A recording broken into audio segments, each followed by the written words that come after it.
Baik, selamat pagi untuk kita semua. Perkenalkan, nama saya Maria Fatima Lemus. Saya mahasiswa dari Universitas Muhammadiyah Kupang, Fakultas FKIP, Prodi PBSI. Di sini, saya akan memaparkan hasil kerja saya, yaitu tentang linguistik umum. Linguistik umum adalah ilmu bahasa atau telaah ilmiah mengenai bahasa manusia. Linguistik juga sering disebut linguistik umum, general linguistik, karena linguistik tidak hanya mengkaji bahasa pada umumnya. Linguistik umum mempelajari kaidah-kaidah bahasa secara umum, bukan bahasa tertentu. Kaidah-kaidah khusus atau spesifik mempelajari bahasa Arab, bahasa Sunda. Kajian khusus ini juga bisa dilakukan terhadap satu rumpun atau subrumpun bahasa.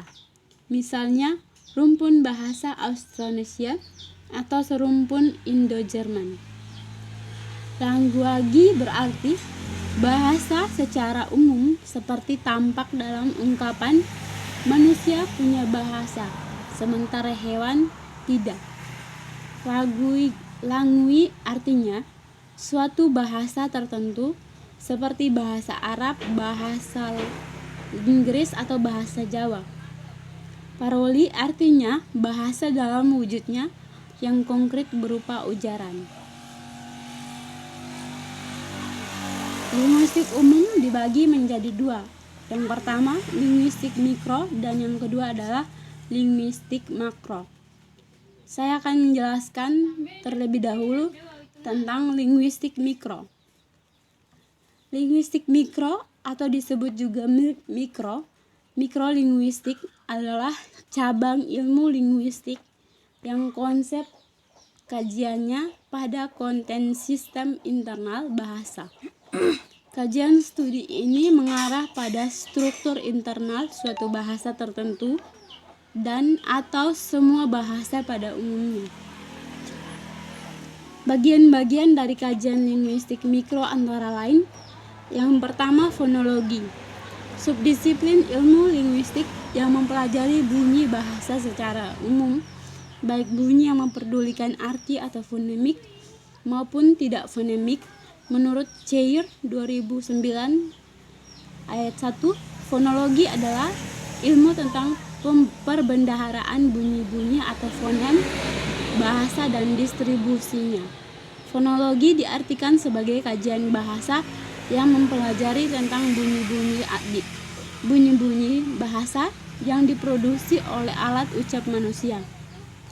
Bidang kajian fonologi adalah bunyi bahasa sebagai satuan terkecil dari ujaran dengan gabungan bunyi yang membentuk satu kata. Yang kedua, morfologi, subdisiplin ilmu linguistik yang mencakupkan pembahasannya kata dan kelompok kata. Morfologi juga termasuk menyelidiki struktur kata, bagian-bagiannya, dan cara pembentukannya. Mendefinisikan morfologi sebagai cabang linguistik yang mendefinisikan satuan-satuan dasar bahasa sebagai satuan gramatikal. Morfologi mempelajari seluk-beluk bentuk kata serta pengaruh perubahan bentuk kata terhadap golongan dan arti kata. Atau dengan kata lain, dapat dikatakan bahwa morfologi mempelajari seluk-beluk bentuk kata serta fungsi perubahan bentuk kata itu, baik fungsi gramatik maupun fungsi semantik. Dalam ilmu morfologi terdapat morfem, yaitu bagian terkecil dari sebuah kata. Yang ketiga, semantik, cabang linguistik yang mempelajari arti makna yang terkandung pada suatu bahasa, kode atau model lainnya, baik bersifat leksikal, gramatikal maupun kontekstual. Dengan kata lain, semantik mempelajari tentang makna. Semantik biasanya dikaitkan dengan dua aspek lain, yaitu sintaksis pembentukan simbol kompleks dari simbol yang lebih sederhana, serta pragmatika, penggunaan praktik simbol oleh komunitas pada konteks tertentu. Yang ketiga, sintaksis. Yang keempat, sintaksis, ilmu mengenai prinsip dan peraturan untuk kalimat dalam satuan alamiah. Sintaksis juga menyelidiki satuan-satuan kata dan satuan-satuan lain di atas kata, hubungan satu dengan lainnya, dan cara penyesuaiannya. Cheir mengatakan bahwa sintaksis adalah cabang ilmu linguistik yang membicarakan kata dalam hubungannya dengan kata lain sebagai suatu satuan ujaran. Dalam sintaksis, yang biasa dibicarakan adalah struktur sintaksis, mencakup masalah fungsi, kategori, dan peran sintaksis. Satuan sintaksis berupa frase, kalimat-kalimat, dan wacana. Cabang linguistik umum yang kedua yaitu linguistik makro. Perbedaan dengan linguistik mikro. Linguistik makro mengkaji hubungan bahasa dalam tataran dunia luar, baik hubungan dengan alam, sosial, atau suatu disiplin ilmu pengetahuan. Oleh karena itu, kajian linguistik makro mengkaji kegiatan bahasa pada bidang-bidang lain, misalnya ekonomi dan sejarah. Bahasa digunakan sebagai alat untuk melihat bahasa dari sudut pandangan dari luar bahasa. Pembidangan linguistik makro mencakup antara lain sosiolinguistik, psikolinguistik, stilistika, filologi, dialektologi, filsafat bahasa, dan neolinguistik. Saya akan menjelaskan pembidangan linguistik makro. Antara lain, yang pertama, sosiolinguistik. Kajian interdisipliner yang mempelajari hubungan atau pengaruh budaya terhadap cara suatu bahasa yang digunakan. Dalam hal ini, bahasa berhubungan erat sosial, budaya, masyarakat suatu wilayah sebagai subjek atau pelaku berbahasa, sebagai alat komunikasi dan interaksi antara kelompok yang satu dengan yang lain. Yang kedua, psikolinguistik.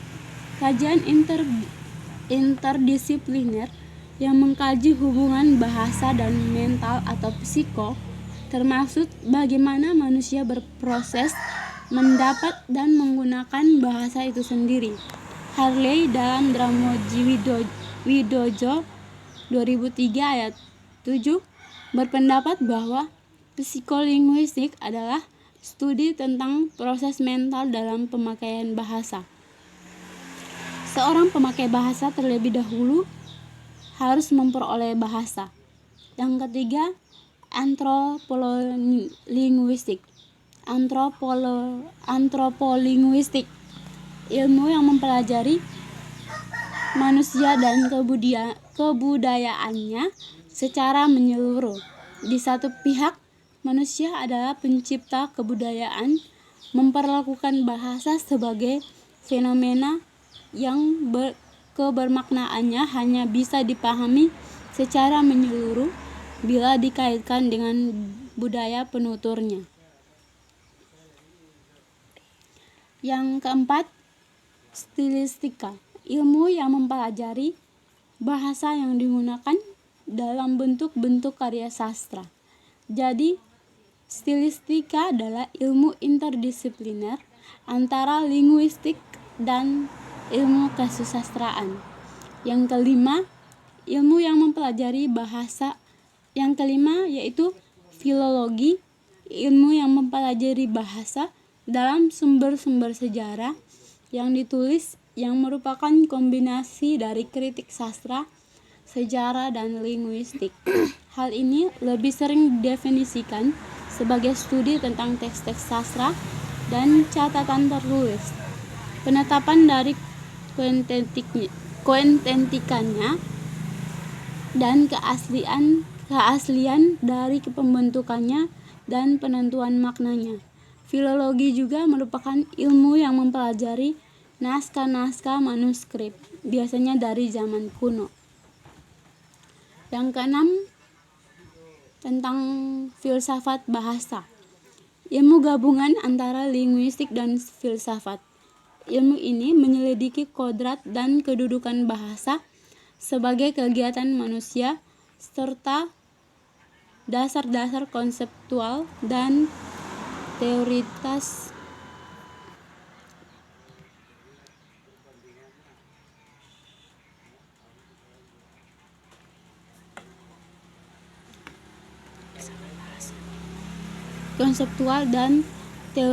linguistik.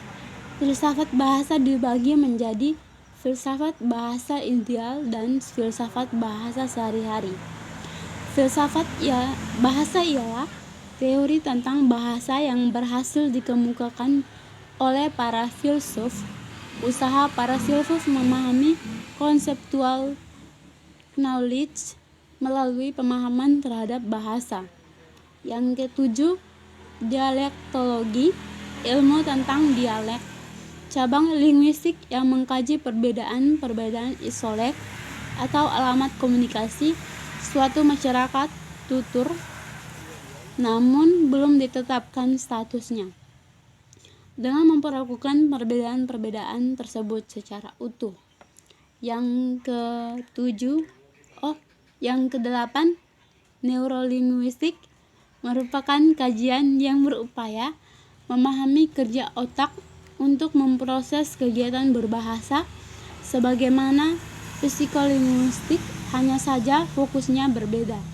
Neurolinguistik lebih berkecimpung dalam memahami kesulitan berbahasa atau gangguan berbahasa yang mencakup kegiatan bicara, mendengar, membaca, menulis, dan berbahasa isyarat yang mengganggu kemampuan berkomunikasi. Yang kesembilan, paleografi, cabang linguistik yang mempelajari bahasa dalam kaitannya dengan pendeskripsian tulisan-tulisan kuno, terutama yang berasal dari abad pertengahan, atau penafsiran tulisan kuno. Dan yang terakhir adalah semiotika, cabang ilmu linguistik yang mempelajari bahasa dalam kaitannya dengan simbol atau lambang. Demikian hasil kerja saya. Sekian dan terima kasih.